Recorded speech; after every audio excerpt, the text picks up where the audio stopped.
Hello everyone, it is John and today's video is an oldie. It's a classic. It's from TSR and it is called Dawn Patrol, which was touted as a role-playing game of World War I air combat. Role-playing game. No. No.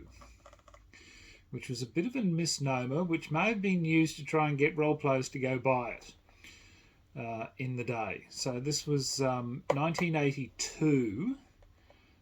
So it was rather interesting because I think this was probably when I was courting my wife. I think a number of role players fell into buying this one, thinking, oh yes, this is role playing, this is something different. And no, it wasn't.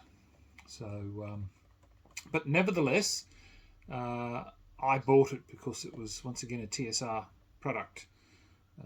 And the collector side of me was again buying quite a lot of it. So let's go and have a look at what's inside this delightful old box that sits within my collection.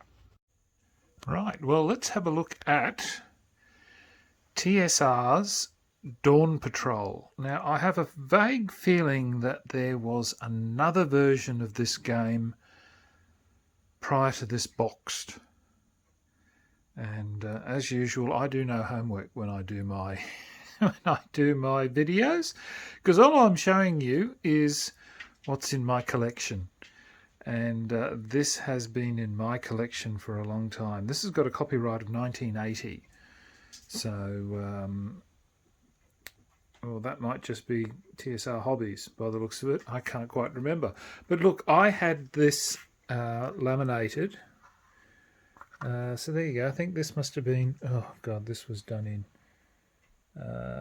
this was 1982, I think. So look, a word from the well, the now wise is, when you get your maps laminated, never roll them up. I had these rolled up and stored for ages, and consequently, as you can see, they've got a bow in them.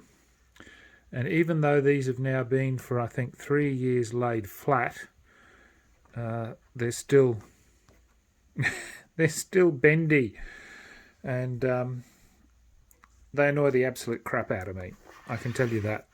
So this is the map, and it's laminated, which is lovely. It means that it's not spoilt.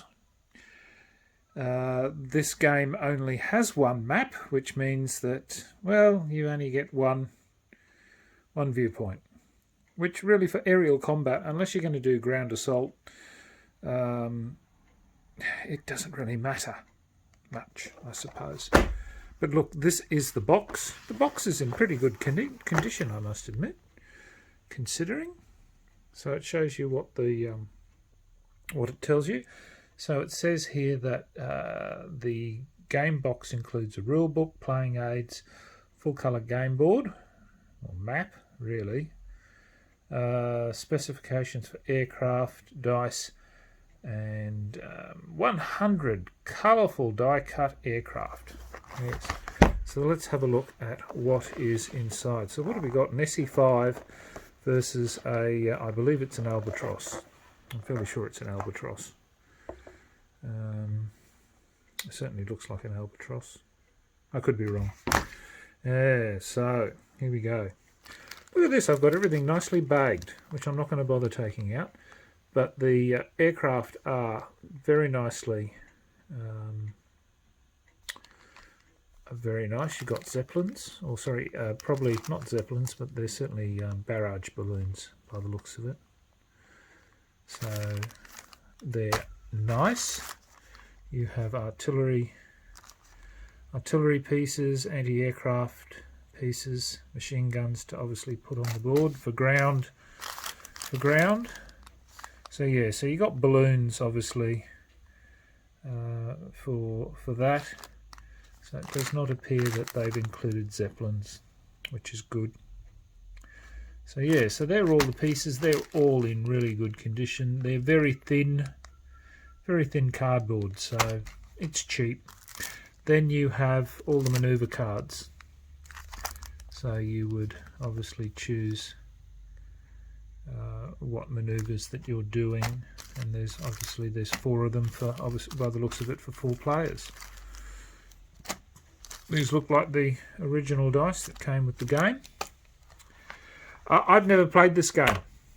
There you go. Never played it. Can't tell you anything about it.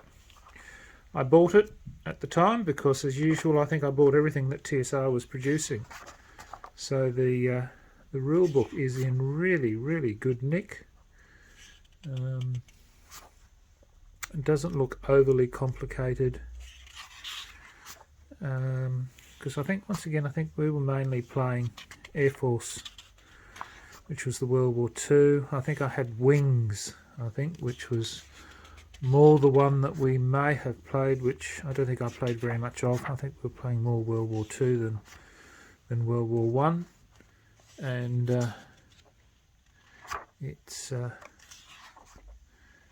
nice. Yeah, it's just nice, you know, for me it's just nostalgia to be able to look back at everything that is indeed in there. And it's, what's that, 32, 34 pages all up. So that was that. Then they had their role-playing, the role-playing aspect, yes. I was always amused over the role-playing aspect. The role-playing aspect is just how many missions you get to fly, and getting when you become aces and things like that. So that was purely flying missions and things like that. So you had the critical hits on aircraft, combat tables. Then you had these with the aircraft specification cards. So not very complex. So yeah, that's that. And then you had your aircraft mission logs. You'd write those. So it was game scenarios. What else have we got? Random aircraft. If you want to have all sorts of bits and pieces there for Germans. Starting experience. So there you go. That is. Once I can get everything all sorted out. Here, look, have a look at my empty cardboard box. That is Dawn Patrol, which, as you can see, is, I'm quite pleased. It's in really good nick. Like most of my games, I try to keep everything in fairly good nick. Look, if you've played it, let me know, because I'm quite proud to still have it after all these years. So, till next time, signing off, the Honourable John.